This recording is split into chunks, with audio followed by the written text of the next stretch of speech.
Emperor Palpatine was famously prejudiced against non-humans in both Star Wars canon and Legends. Yet there were exceptions to the rule, and a small number of non-humans were able to attain high-ranking positions in the Galactic Empire. Starting with canon examples, Masami was a Shagrian that served as the vice chair of the Galactic Senate under Chancellor Palpatine. When Palpatine proclaimed himself Emperor, Amida held his position as second-in-command with the new title Grand Vizier. Despite his decades of service, he did not have the respect of most of his peers. After Palpatine's death at the Battle of Endor, he was allowed to be a public face for Imperial citizens, but his power was usurped by Gallius Rax. Sly Moore was an Umbaran that served as the senior administrative aide to the Chancellor, and she was present with Masami the day Palpatine rose to become Emperor. As far as we know, she continued to serve at his side. It's been confirmed that both Moore and Amida knew Palpatine's true identity as Darth Sidious. Their zealous devotion probably helped the Emperor look past their non-human origins, and the fact that Umbarans are near humans could have helped him accept her as well. Grand Admiral Thrawn is the final canon example, and maybe the most famous example in both canon and Legends. In his canon story, Thrawn offered information regarding the unknown regions to Palpatine, knowledge that the Emperor craved. In exchange, Thrawn was allowed to join the Imperial Navy, where he was resented by his human peers.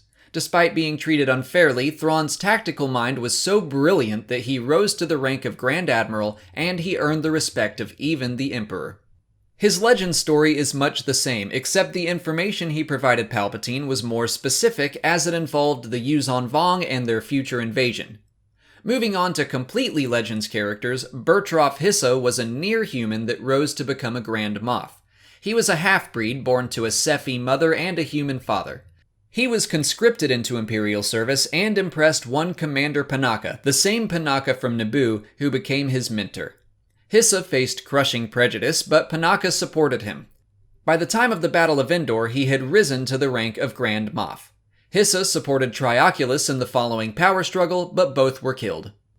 General Skaar was a Kaleesh warlord, the same species as General Grievous before he became a cyborg.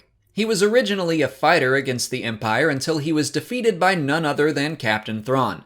Accepting a noble defeat, he surrendered to the Empire and was brought to Palpatine, who recognized his potential. Skaar was accepted into the Imperial Army, but was sent to remote locations to keep him out of sight. He was killed by Chewbacca shortly before the Battle of Hoth. Procurator of Justice Hethreer was a Ferrario, which at first glance appeared human.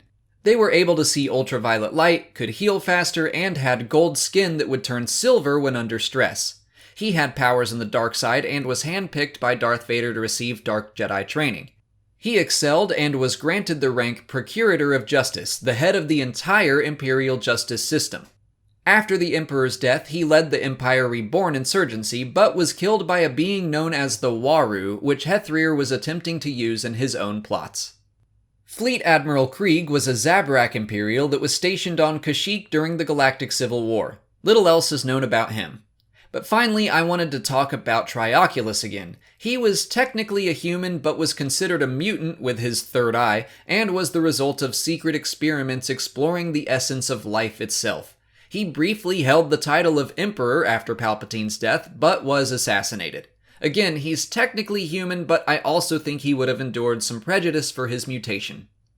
That's it for today. Which non-human Imperial is your favorite? Let me know in the comments. If you haven't already, please like this video, subscribe to the channel, follow me on Twitter, Instagram, and Facebook, and consider checking out my Patreon page. As always, thanks for watching, and may the Force be with you.